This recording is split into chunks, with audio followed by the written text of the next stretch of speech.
कुमारस्वामी महाविद्यालय वाणिज्य संघटन कॉमर्सच्या विद्यार्थ्यांचं स्वागत। आपण व्यावसायिक सेवा या प्रकरणामध्ये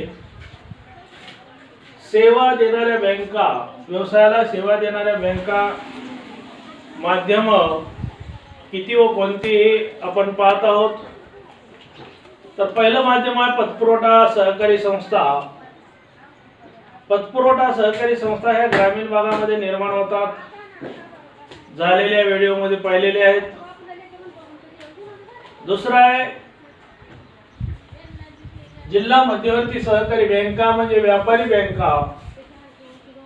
जिल्हा मध्यवर्ती बँका ह्या जिल्ह्याच्या पातळीवर निर्माण झालेल्या आहेत, त्या जिल्हाभर कार्य करतात।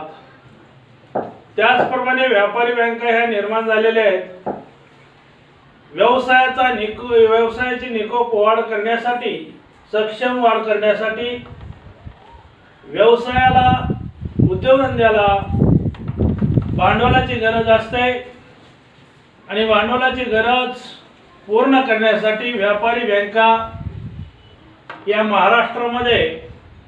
महाराष्ट्रातील सर्व जिल्ह्यामध्ये, तसेच भारतातील सर्व जिल्ह्यामध्ये ह्या व्यापारी बँका निर्माण झालेल्या आहेत।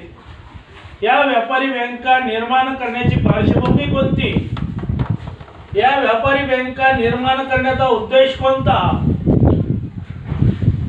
तर व्यापारी बँका ह्या निर्माण करण्याचा उद्देश व्यवसायासाठी आणि उद्योगासाठी, उद्योजकासाठी, उद्योगधंद्यासाठी कर्ज पुरवठा करण्यासाठी, भांडवलाची निर्मिती करून देण्यासाठी आज आपल्याला सर्व राज्यातील सर्व जिल्ह्यामध्ये व्यापारी बँका ह्या दिसून येत आहेत।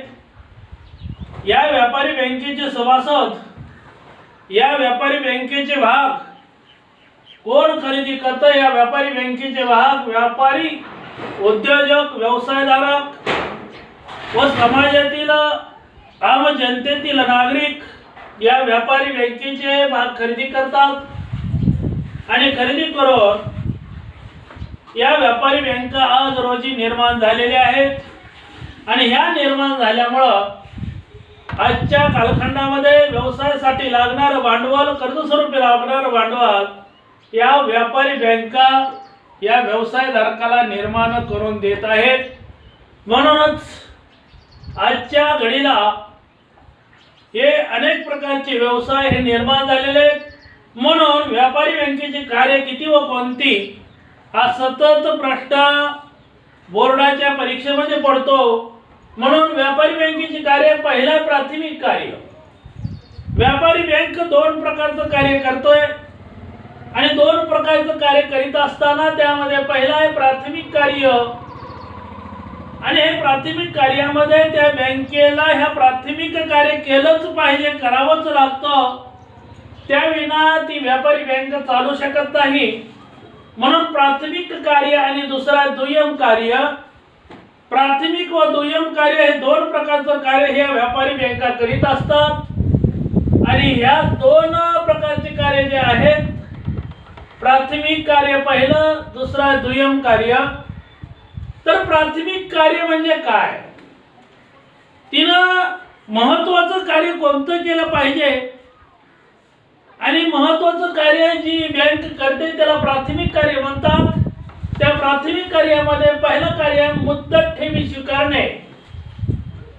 तर व्यापारी बँका या भांडवलाची निर्मिती करण्यासाठी, व्यापारी बँका कार्यक्षम चालण्यासाठी व योग्य प्रकारे दर्जेदार कार्य करण्यासाठी या व्यापारी बँकेला पैशाची, भांडवलाची, रोकड्याची गरज असते।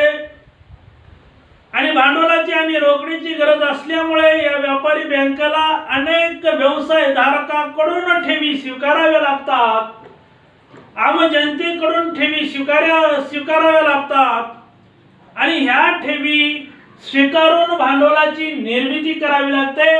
म्हणून पहिलं कार्य ही व्यापारी बँक करते, मुदत ठेवी स्वीकारणे, मुदत बंद ठेवी स्वीकारणे।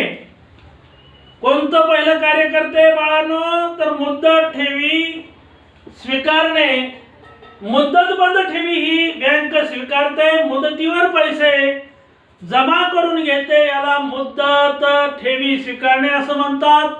ही बँक व्यवसायधारकाकडून, उद्योजकाकडून, आम जनतेतील नागरिकाकडून मुदत बंद ठेवी स्वीकारते. आता मुदत बंद ठेवी स्वीकारित असताना या मुदत बंद ठेवीमध्ये पण 3 प्रकार पाडलेले आहेत. पुस्तकात दिलेले नाहीत तरी मी सांगतो, लक्षात ठेवा.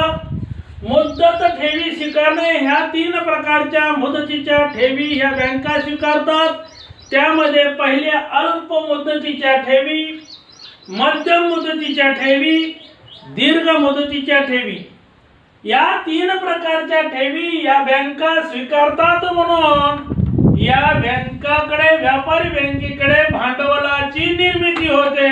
जेव्हा भांडवलाची निर्मिती होते तेव्हा सक्षमपणे, कार्यक्षमपणे ही व्यापारी बँक कार्य करू शकते.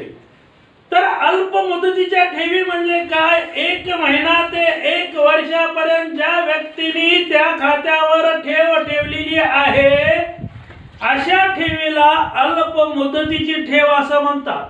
काय? 1 महिना ते 1 वर्षापर्यंत एखाद्या खातेदाराने, एखाद्या व्यापाऱ्याने त्या खात्यावर जेव्हा ठेव ठेवली जाते, किती? 1 महिना ते 1 वर्ष. याची मुदत किती असते अल्प मुदतीच्या ठेवीची? 1 महिना ते 1 वर्ष.